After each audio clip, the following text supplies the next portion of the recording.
नमस्कार मित्रांनो, सध्या मी मोबाईलचे कमेंट्स पाहत होतो. त्या कमेंट्स पाहत असताना मला बरेच जणांनी मेसेज पाठवला की सर, मूलव्याधीवरती काय उपचार करावा. याच्या पूर्वी मी अनेक मूलव्याधीचे व्हिडिओ बनवलेले आहेत, तरी सुद्धा बरेच जणांच्या कमेंट अजून आले की सर, मूलव्याधीचा खूप त्रास आहे, यासाठी आम्हाला पर्याय सांगा, उपाय सांगा.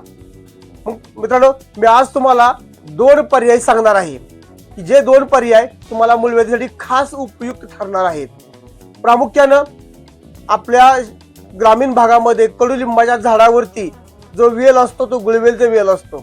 हा कडुलिंबाच्या झाडाचा गुळवेलचा वेल काढा, त्याची छोट्या छोट्या कांड्या तयार करा आणि त्या कांड्या नंतर वाळल्यानंतर ते चेचून त्याची पावडर बनवा.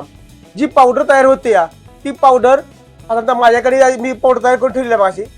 तर अशा पद्धतीने पावडर बनवून ठेवा आणि साधारणतः 1 ग्लास कोमट पाणी करा. 1 ग्लास कोमट पाण्यामध्ये 1 चमचाची पावडर मिक्स करा आणि रोज संध्याकाळी झोपताना ती पावडर प्राशन करा, जेणेकरून अशा पद्धतीने आपल्याला चांगल्या रीतीने याचा उपयोग होईल किंवा आपला मूलव्याधीचा त्रास आपला थांबेल.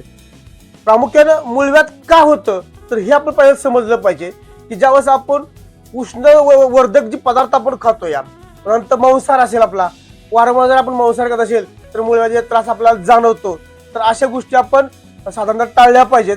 त्याचबरोबर ज्यावेळेस आपण औषध घेत असतो, औषध घेत असताना जे वातळ पदार्थ आहेत, बटाटा असेल, वांग असेल, बरेच काय असेल, गवारी शेंग असेल, तर असे पदार्थ ज्यावेळेस आपण आहारामध्ये घेत असतो, त्या आहार घेत असताना जर आपल्या मूलव्याधीचा त्रास जाणवला तर त्या वस्तू आपण टाळाव्यात.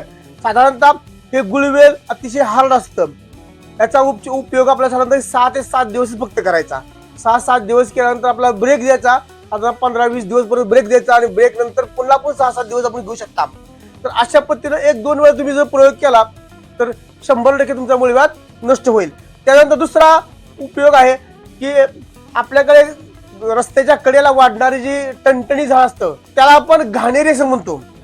तर हे टणटणी झाड किंवा घाणेरी याची जी मुळी आहे ती मूलव्याधीसाठी अत्यंत उपयुक्त आहे.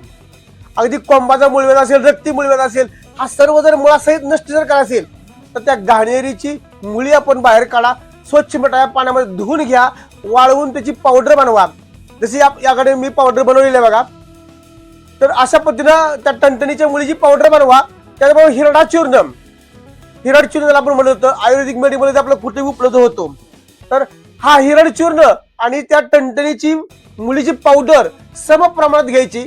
साधारणतः 1 ते दीड कप आपण पाणी घ्यायचं आणि 1.5 कप पाण्यामध्ये हे दोन्ही अर्धा चमचा जर आपण घेतलं आणि ते पाणी जर आटवलं, आपण चांगल्या रीतीनं मंद आचेवरती आटवलं आणि ती 1 कप पाणी झाल्यानंतर ती पाणी जर आपण झोपताना प्राशन केलं तर अगदी मुळासहित आपला मूलव्याध नष्ट होतोय. मित्रांनो, हा व्हिडिओ जर आपल्याला आवडला असेल तर लाईक करा, शेअर करा आणि सबस्क्राईब करायला विसरू नका. धन्यवाद.